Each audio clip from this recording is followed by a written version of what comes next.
नमस्कार दोस्तों, आप सभी पर माँ का आशीर्वाद और बजरंगबली की कृपा सदैव बनी रहे। माँ का कौन सा ऐसा भक्त होगा जो नहीं चाहेगा कि हर जन्म में उसे माँ की भक्ति प्राप्त हो।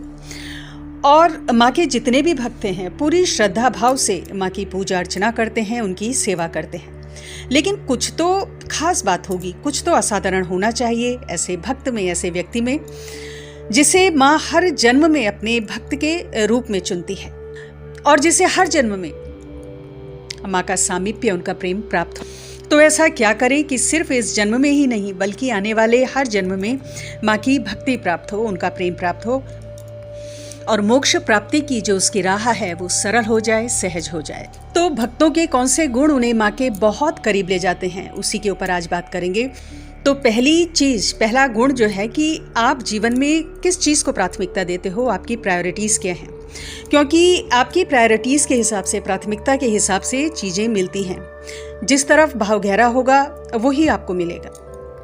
तो पहली चीज़ माँ ये देखती है कि नित्य जो आप माँ की पूजा कर रहे हो, जिन नियमों का पालन कर रहे हो, उनमें कितने दृढ़ हो आप। उदाहरण के लिए आपकी तबीयत किसी दिन बहुत ज़्यादा खराब है, घर में मेहमान आए हुए हैं, ऑफिस जल्दी जाना है या कोई अन्य कारण है, तो उस समय आपकी प्राथमिकता क्या होगी, आपके भाव क्या होंगे। क्या आपके भाव इस प्रकार के होंगे कि आज रहने देते हैं, आज नहीं हो पाएगा, या फिर आपके मन में ये भाव आ रहे हैं कि मुझे अपनी नित्य नियम का पालन करना ही करना है, चाहे तबीयत खराब है, चाहे घर में मेहमान आए हैं या ऑफिस कहीं जाना है, कोई बात नहीं, मैं घंटा 2 घंटा पहले उठ जाऊंगा या पहले उठ जाऊंगी। क्योंकि शरीर में पीड़ा है, लेकिन उससे ज्यादा पीड़ा मन में होगी यदि माँ का ध्यान नहीं करूंगा। तो किस प्रकार के भाव आपके अंदर उठते हैं, उन्हीं को माँ देखती है और उसी के आधार पर आपकी भक्ति का, आपका मूल्यांकन होता है। और प्राथमिकता यदि माँ को आप देते हो, माँ की भक्ति को आप देते हो, तो यकीन मानिए माँ आपको उन हालातों से निपटने की शक्ति और सामर्थ्य देती है। क्योंकि ये कुछ परीक्षाएं जीवन में चलती रहती हैं आपको परखने के लिए, आपकी भक्ति को परखने के लिए। तो ये परीक्षाएं जो होती हैं तो बहुत छोटे स्तर की परीक्षाएं हैं और रोज की जो बाधाएं पूजा भक्ति में आती हैं वो अड़चने हैं। बड़ी बड़ी परीक्षाएं भी भक्तों की होती हैं। उदाहरण के लिए अग्नि के बीच में होलिका की गोद में प्रहलाद बैठ गए, बिल्कुल निश्चिंत होकर बैठ गए, क्योंकि उन्हें भगवान पर, अपने इष्ट पर भरोसा था। उन्हें पता था कि ईश्वर उनकी भक्ति की लाज रखेंगे और ईश्वर ने उनकी लाज रखी। होलिका भस्म हो गई, प्रहलाद को कुछ नहीं हुआ। इसी प्रकार जैसे भरी सभा में द्रौपदी की लाज भगवान ने बचाई, जैसे मीराबाई की लाज भगवान ने रखी, पूरा जहर का प्याला पी गई लेकिन उन्हें कुछ नहीं हुआ।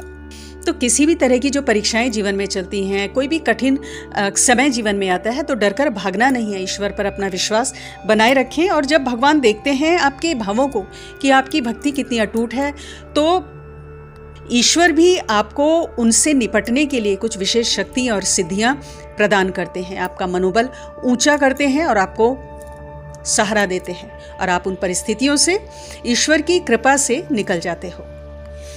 दूसरा गुण जो माँ के सच्चे भक्तों में होता है, जिन्हें माँ हर जन्म में अपने भक्त के रूप में चुनती है, कि कष्टों और दुखों में धैर्य से काम लेते हैं, भक्ति में डगमगाते नहीं हैं। तो चाहे सुख है चाहे दुख है, समभाव उनका रहता है। दुख आ रहे हैं तो भी अपने इष्ट के प्रति अपने विश्वास को कमजोर नहीं होने देते और ये सब माँ देखती है। और ऐसे में कई लोग भगवान को दोष भी देते हैं कि इतनी भक्ति कर रहे हैं लेकिन भगवान मदद नहीं करते। तो यहाँ पर ये देखना होगा कि अच्छा या बुरा आपके जीवन में जो भी हो रहा है वो आपने खुद से ही क्रिएट किया है, उसके बीज आपने पहले बोए हुए हैं जो अब फलित हो गए हैं। तो भगवान को दोष क्यों? या फिर फसल अच्छी हो गई है, आपको कुछ भला आपके जीवन में हो रहा है, तो अहंकार भाव भी क्यों? अर्थात जो कुछ भी जीवन में आपको मिल रहा है उसको माँ के चरणों में आपको समर्पित कर देना है। और इन सब चीज़ों का मूल्यांकन, आपके जो भाव हैं उनका मूल्यांकन माँ के दरबार में होता है। और भक्ति ऐसी हो जैसे हनुमान जी की अपने प्रभु श्री राम के लिए थी। तमाम बाधाओं को पार करके वो लंका पहुंचे, सीता माँ से मिले, उन्हें श्री राम का संदेश दिया, पूरी लंका को जलाकर भस्म कर दिया, लेकिन श्रेय अपने प्रभु श्री राम को दिया। और वो कहते हैं, और सो सब तव प्रताप रघुराही, ऐसा कहकर सारा श्रेय अपने प्रभु श्री राम को देते हैं।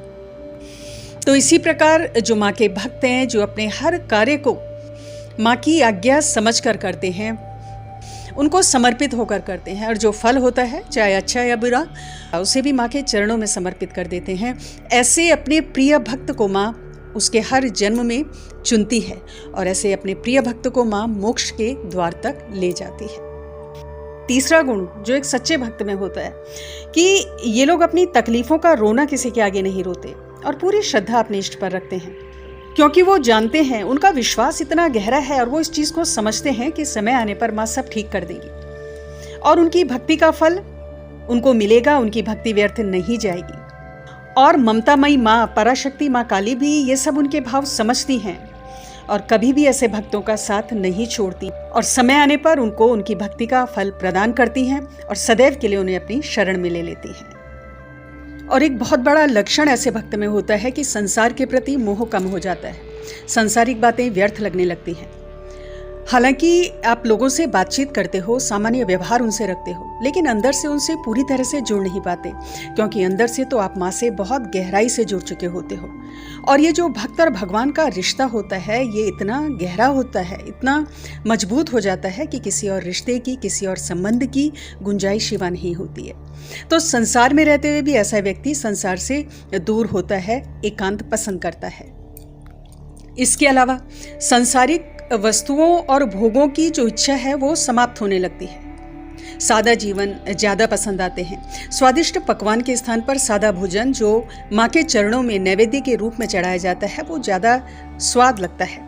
और सबसे बड़ी बात, ऐसा व्यक्ति अपने आप में बहुत संतुष्ट रहता है, बड़े बड़े धनवानों से ज़्यादा प्रसन्न रहता है, खुश रहता है, क्योंकि ये जो उसकी खुशी है, उसका जो आनंद है वो बाहरी चीज़ों पर नहीं टिकी हुई होती है। उसकी खुशी उसके अंदर से निकल रही है, उसकी सच्ची भक्ति में होती है, जो कभी कम नहीं होती है, जिसका कभी क्षय नहीं होता, जो समय के साथ बदलती नहीं है, ना ही कहीं गुम हो जाती है, जो शाश्वत होती है, सदैव के लिए होती है। चौथा गुण ऐसे भक्त में होता है कि जो माँ की सेवा के साथ साथ अन्य लोगों के साथ सद्भाव रखते हैं। तो ऐसे लोगों को माँ सदैव के लिए अपनी शरण में ले लेती है। जो लोग सेवा का महत्व जानते हैं, दूसरों की यथासंभव मदद करते हैं, उनसे प्रेम करते हैं और विशेषकर अपने माता पिता के प्रति अपने कर्तव्यों का जो पालन करते हैं, ऐसे व्यक्ति माँ काली के विशेष प्रिय होते हैं। जब माँ देखती है कि मेरी पूजा तो व्यक्ति बहुत भाव से कर रहा है, लेकिन जो इसकी अन्य जिम्मेदारियां हैं, अपने परिवार के लिए जिम्मेदारियां हैं, उनको पूरा नहीं कर रहा, तो ऐसे व्यक्ति की पूजा और सेवा माँ स्वीकार नहीं करती। तो ध्यान रहे, अपने माता पिता के प्रति सेवा, सबके प्रति सम्मान, प्राणी मात्र के लिए दया की भावना, इस प्रकार के भाव जब आपके मन में होते हैं तो माँ ऐसे व्यक्तियों की भक्ति को सहर्ष स्वीकार करती है और सदैव के लिए उन्हें अपनी शरण में लेती है। तो आज की वीडियो में इतना ही दोस्तों।